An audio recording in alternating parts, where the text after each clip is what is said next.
제 직원들이 들으면 안 돼요. 딱 두 가지인 것 같은데? 뭐 사야 돼요, 그래서? 언제 팔아야 돼요? 혹시 불닭볶음면 같은 거 좋아하세요?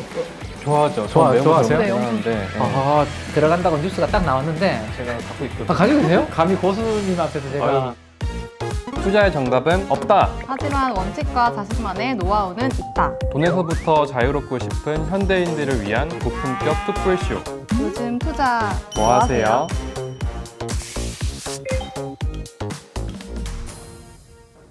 안녕하세요. 안녕하세요. 원희님 출연 제안받고 어떠셨나요? 투자에 대한 좋은 정보 얻어갈 수 있을 것 같아서 기쁜 마음으로 수락했습니다. 인호님은 어떠셨어요? 저도 투자를 하면서 많이 잃어보기도 하고 많이 벌어보기도 했는데요. 나눌 수 있는 이야기가 많지 않을까 싶어서 제안을 수락하게 됐습니다. 첫인상은 어떤가요? 투자 잘 할 것 같나요? 별로 못하실 것 같아요. 저는 어때요? 잘 하실 것 같아요. 감사합니다. 네.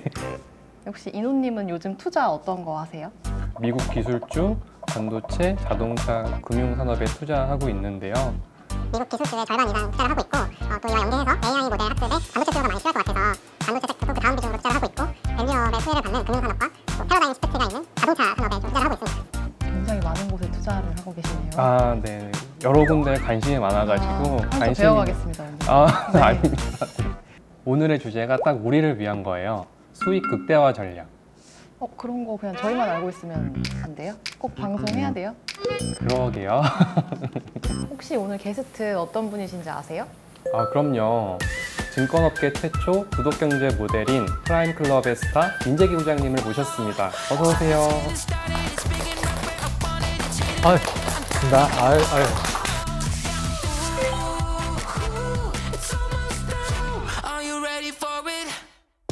안녕하세요. 저는 KB증권의 시장을 읽어주는 남자 키선제압의 키맨 민재기 팀장입니다. 반갑습니다. 네, 안녕하세요. 네. 네, 근데 왜 이렇게 저를 빤히 다 쳐다보세요? 좀 되게 부담스러운데요? 제가 이제 네. 주식 투자하면서 네. 제일 도움 많이 받는 게 부장님 영상이거든요. 아, 네네. 네, 팬입니다. 진짜요? 네. 네, 요즘 엄청 바쁘시지 않으세요? 사실 아침 8시부터 이제 유튜브 출연을 시작으로 밤 한 9시까지 연합뉴스 뭐 인포맥스 라이브 하는 게 있거든요. 네. 하루 종일 방송하고 있는 것 같아요. 네. 너무 바쁘시겠네요. 그래도 본업을 등한시하고 있지는 않습니다. 항상 업무를 먼저 하고. 근데 이거를 또 제 직원들이 들으면 안 돼요. 그래서 말인데요, 부장님. 주식 투자 관련해서 가장 많이 질문 받으시는 게 어떤 건가요? 딱 두 가지인 것 같은데? 어떤 거요? 뭐 사야 돼요, 그래서? 언제 팔아야 돼요? 가장 중요한 거죠. 얼마까지 올라갈 것 같아요? 사실 그게 제일 많이 받고 저도 답변 드리기가 상당히 어려운 질문이긴 하죠. 네. 수많은 애널리스트 분들이 성장주가 뭔지 궁금해 하시잖아요. 네네네. 성장주가 어떤 건지 여쭤보고 싶습니다. 성장주. 조금 실생활에서 제가 쉽게 표현을 좀 해드리면 제 피부가 지금 상태가 좋은지 안 좋은지 잘 모르겠는데 저는 이제 이렇게 표현을 드리고 싶어요. 요즘 유행하고 있는 화장품 중에 혹시 리들샷이라고 아세요? 네. 그 화장품을 제가 명동에 일부러 그 샵에 가서 직접 하나를 샀거든요. 써보니까 아침에 세수할 때 너무 피부가 부드러워지는 거예요. 야, 이 회사에 100샷도 있고 300샷, 700샷 다 있는데 제 화장대에 하나씩 늘어나는 거죠. 이게 제가 봤을 때는 좀 성장하는 게 아닌가라는 생각이. 그래서 이 관련된 기업이 최근에 주가가 괜찮았거든요. 또 하나는 최근에 요즘 좀 핫한 분야 중에 하나가 음식료 쪽이 조금 핫한 부분이 있는데 혹시 불닭볶음면 같은 거 좋아하세요?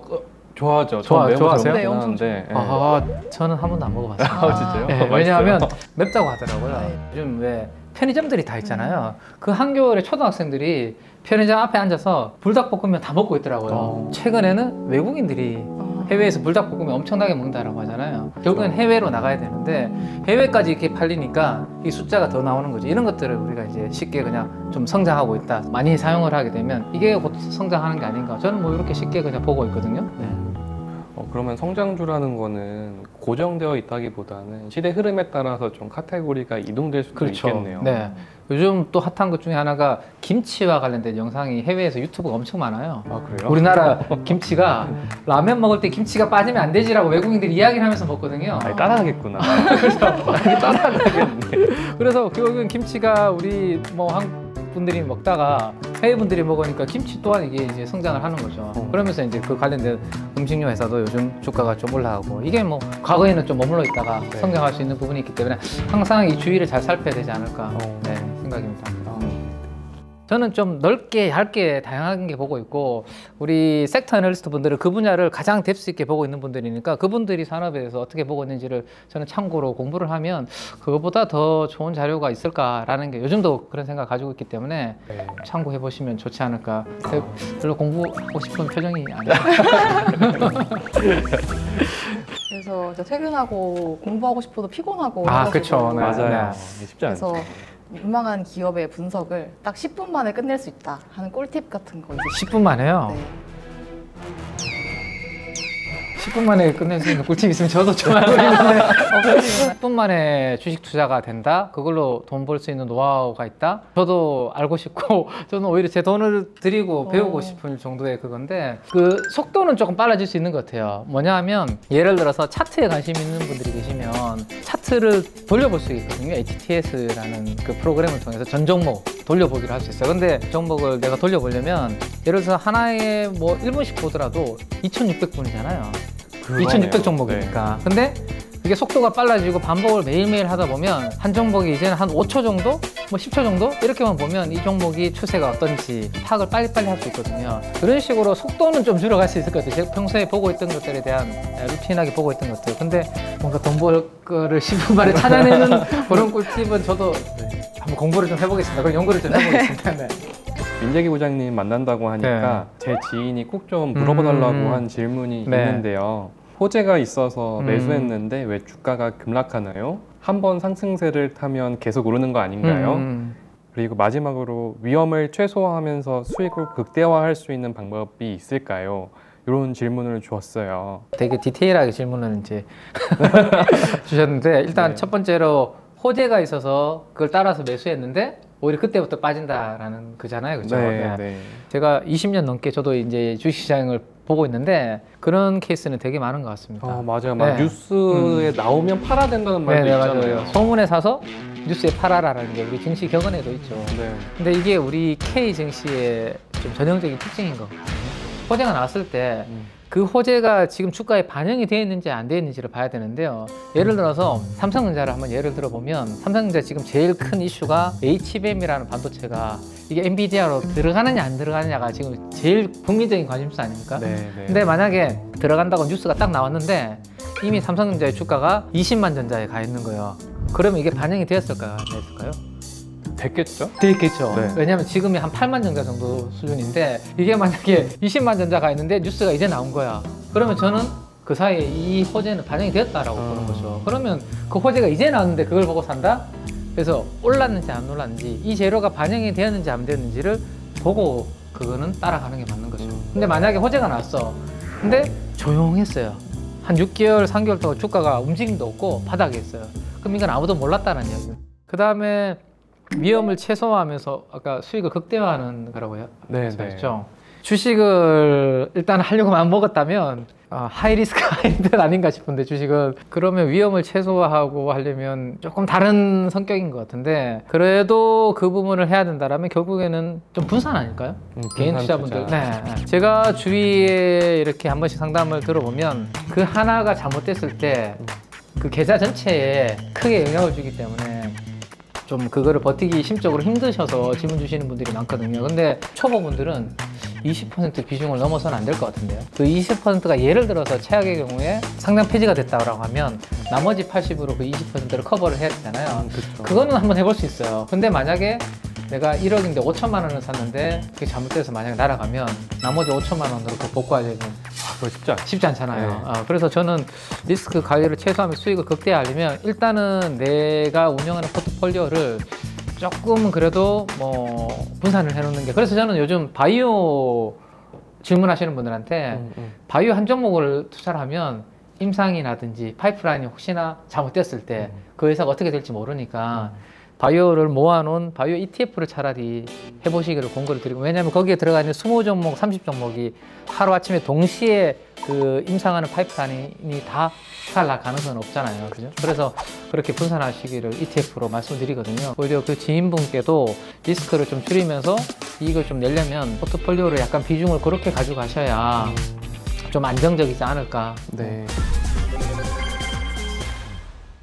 근데 왜 이제 주식 시장에서는 제가 정신을 못 차리는지 상승 때는 이제 끝을 보고 싶고 하락 때는 또 못 참고 금방 손절을 하고 싶거든요. 그래서 정말 마우스를 클릭하는 제 손을 어떻게 하고 싶은데 이 조금 효율적인 투자 전략이나 투자 포트폴리오를 구성하는 방법이 있을까요? 일단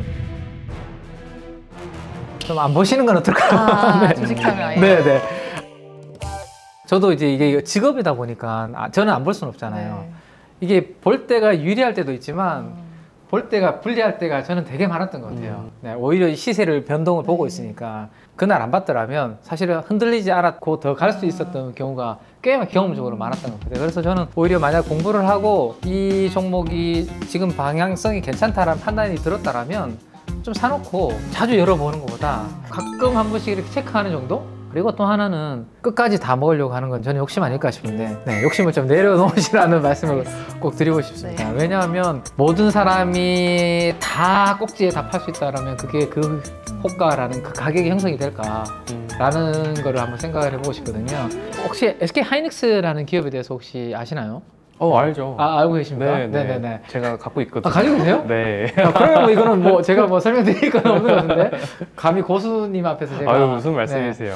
네. SK 하이닉스 예를 들면 2023년도 1분기만 하더라도요, SK 하이닉스는 별로 사람들이 별로 관심이 없었습니다. 왜냐하면 반도체 막 재고 쌓인다, 하이닉스 적자 난다 막 이러면서 그러면 뭐 회사 망할 수도 있으니까 안 보던 그런 상황이었거든요. 근데 하이닉스는 오히려 2023년도 1분기와 2분기 사이에 제가 기억하기로는 한 4월 정도 되는 것 같은데요.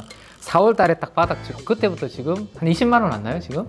그쵸, 맞죠. 그죠? 네. 네. 한 8만 원, 7만 원 저가 찍고 지금 20만 원까지 올라왔거든요. 근데 그때 SK 하이닉스를 작년 초에 이야기를 했더라면 야, 무슨 적자 나는 기업을 사냐고 그랬을 거예요. 근데 주식이라는 게 사이클이 있거든요.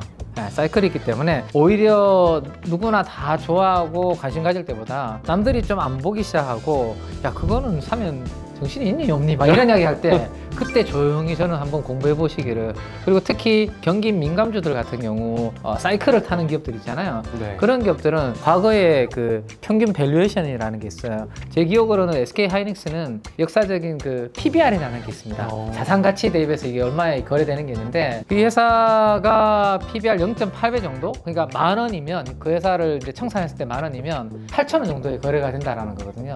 자산 가치보다도 20%가 싸게 거래가 되는 그때가 SK 하이닉스는 역사적으로 과거부터 항상 저점이었어요.